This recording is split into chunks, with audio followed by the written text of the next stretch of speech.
If you had to for choose a day that you've already lived through in your life, and you have to live through it for the rest of your life, like this is the day you wake up every day and you live this life every day, which day would you choose? I would definitely say our wedding day is amazing. Day. Yeah, so far, definitely our wedding day. That's Stop right there. Stop right there. See, fellas, that's a tip. That is a tip. I would say that though, like honestly, because just the genuine energy from all the family, friends, everybody being there, you know, it was a dope night. It was a lot of It gathering. was incredible. We hadn't been around night. each other in a long time too. So yeah. As far as like in my workspace, like something that I remember that sticks with me is that the day when I work with Usher in the studio, that was a real highlight for me as far as like career wise. I could relive like. Damn, like, cause I gained a lot of confidence in myself. Yeah. Like in understanding that, like, wow, this is like one of my idols.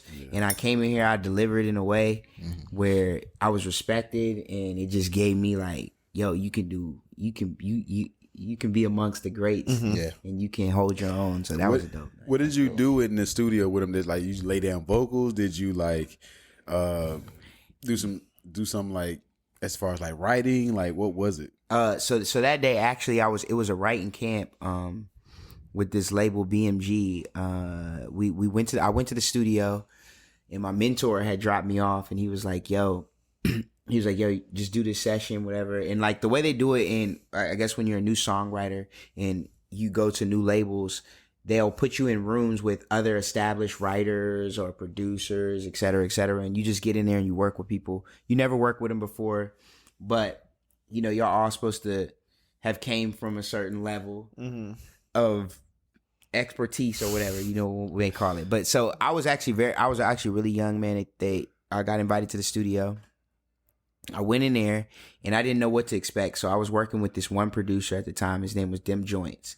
And Dem Joints has produced a lot of great I've records. heard of Dem Joints before. So I go in there, I meet him, and he's like, "What's up, man? How you doing?" He doesn't know me, of course, because at this time I have nothing going on. No accolades. Nah, I'm brand new because that's the whole thing. They take new writers, and they take experienced people, and they put y'all in a room together, and y'all collaborate. Gotcha. So I'm in there, and he's like, "Yeah, we're gonna work on something." He turns on the beat and he kind of just leaves out for a second. I'm listening to the beat, and then he comes back in and he's like, "Yeah, I got another writer coming in here, and you know, we're gonna get started." So I'm like, "Okay, cool. You know, whatever you say, we rocking." So then, y'all seen the movie Sister Sister? Yeah. So the dude who sings "Oh Happy Day," That's Sister. Come on, Sister Act. I'm sorry, my Sister Act. My fault. Yeah. So y'all seen Sister Act? But the dude who sings "Oh Happy Day" Surprised everybody. Right. Crazy. Toby. So he comes in, and I'm like, "Oh snap!" In my mind, I'm like, Like sing that shit real quick. You know, and so he's the other writer, and he's worked with Usher previously and wrote a lot of dope records back in the day. So he comes in there and he's like, "What's up, bro? Like, what you got going?" His energy is real up, and he's like, "Yo, what you got, man? Like let me hear what you got." And at that time, I was just like, I mean, you know, I'm singing him a few melodies. He's like, "Oh, that's fire." He said, "Okay." He's like, "Man, I got somebody coming here. Keep working on that." He's like, "Keep working on that. I need like a little line." And I'm like, "Okay, cool." So then he walks out.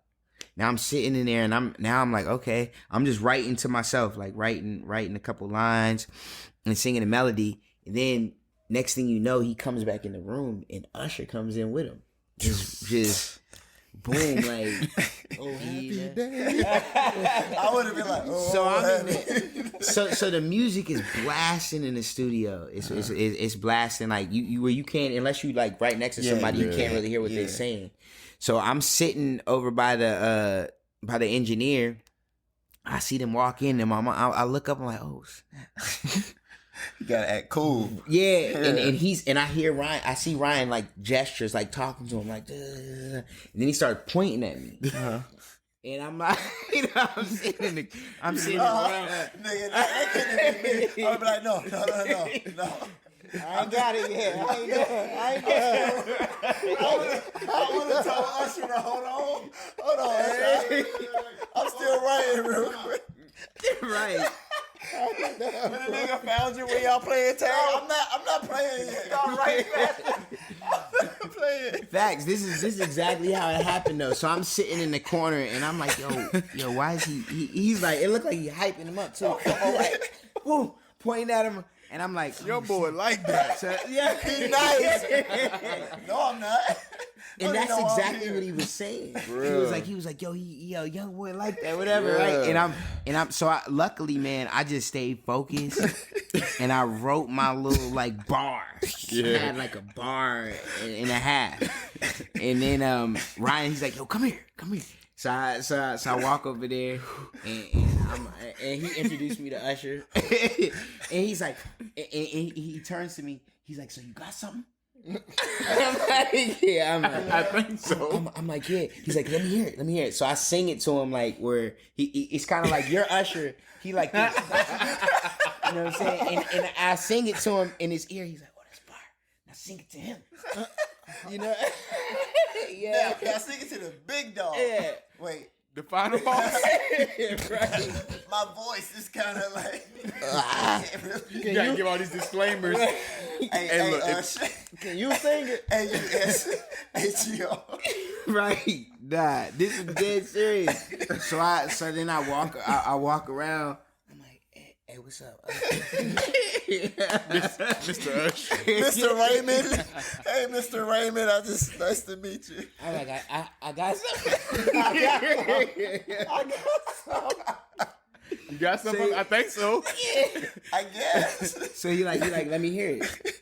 I sing it to him, and he looks at me. He's like, sing it again.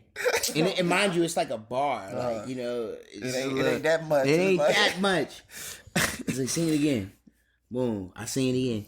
He's like, yo, take your breath out of this part. It's almost like he starts vocal coaching me until I sing it to him in a way where he is like, understand. he's like, okay, I like that. Yeah. So he's like, go in the booth and cut it. Because a lot of times, and this is during the songwriting process, learning, you know, sometimes you work with artists, sometimes artists will go in and cut it. Sometimes they'll want you to lay a reference down, and they'll come back and do it, you know? So he's like, all right, go in the booth and cut it. So when he say cut it, what is he gonna like? Like he wants to. That's like a reference. Yeah. Like, I'm about to say, is that the that's version a of reference. reference? So I'll go in there and lay down the reference vocal, and then they'll come back and relay it. You know what I mean?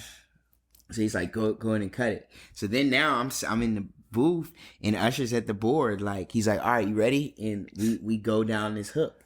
You know, and we end up, I didn't have the whole hook together, but I had like most of the melody or whatever. We go down and, you know, then he starts throwing words, and we end up writing the hook out. And then I'm like, damn. I made it out of that joint. And then, so the session keeps going, and him and Ryan go in the booth, and they start coming up with the verse. At this point, I can't, like, the mic's turned off, so they're creating the verse.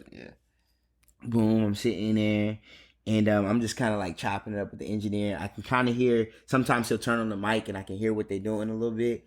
And they trying to come up with the verse. They in there for a little second. They come out, and it's like, man, I don't know if I got anything for this verse. And they talking in the studio for a second, and I'm sitting there, and I had been kind of like coming to get like putting together a little verse and a little melody, and I tell the engineer, I'm like, yo, I'm about to go in the booth, and like I don't know what came over me, like, you know, so I walk in the booth.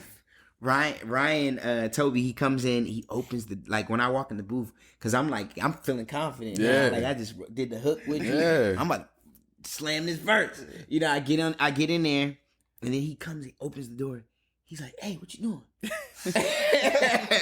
I'm like, I'm about to lay down like a verse. He's like, he looked at me for a second, like unsure. He's like, all right, I throw you the alley hoop, man. You better slam something. You know, so then I go in there, and I don't have a full verse, but I have like the melody and the vibe. Man, I go in there and just start doing what I feel. I look, because it's a glass, so I can see what they're doing in the studio. I see Usher on him, like they lit. Like, I was like, and then that was the experience that we ended up writing the whole song that night, and it was like a long session. So what was the song? The song come never out? came out. No. Okay. It didn't make that. I'm gonna tell my kid. I'm gonna it tell my was kid a Chris college- Brown Hey, wrote look, "Lovers and it Friends." don't matter. Listen, lovers and friends. Lovers and Friends. He wrote "Lovers and Friends." That was the in my head. It don't matter, bro. Like telling my that kid. experience for you is like, you know what I'm saying? Like Yeah. that's the moment for you. You talked about the confidence that you had. You talked about, you know what I'm saying, being able to spit it for Usher, him vocally coaching you, Ryan, kind of telling you to slam dunk the hoop he gave. Like exactly. I feel like that's enough because I probably would have shit my pants. In that like honestly. dope. I ain't gonna lie. I was prepared because I had been signed to this dude from Richmond, Virginia. His name is Harold Lilly. Like, and he was an incredible mentor. Like, as far as he wrote songs, "Ego" for Beyonce, "Alicia Keys," "You Don't Know My Name." Okay. His track record goes crazy. All the Luther Vandross, all of them. So, just having the experience of just sitting in there and seeing him write songs, like that was kind of the learning process. Yeah. And then, when I got to that moment, it was just dope. I know I remember that forever. So Yeah. that's definitely when you go back to your question on the music side. Yeah. I'd relive that day. For sure.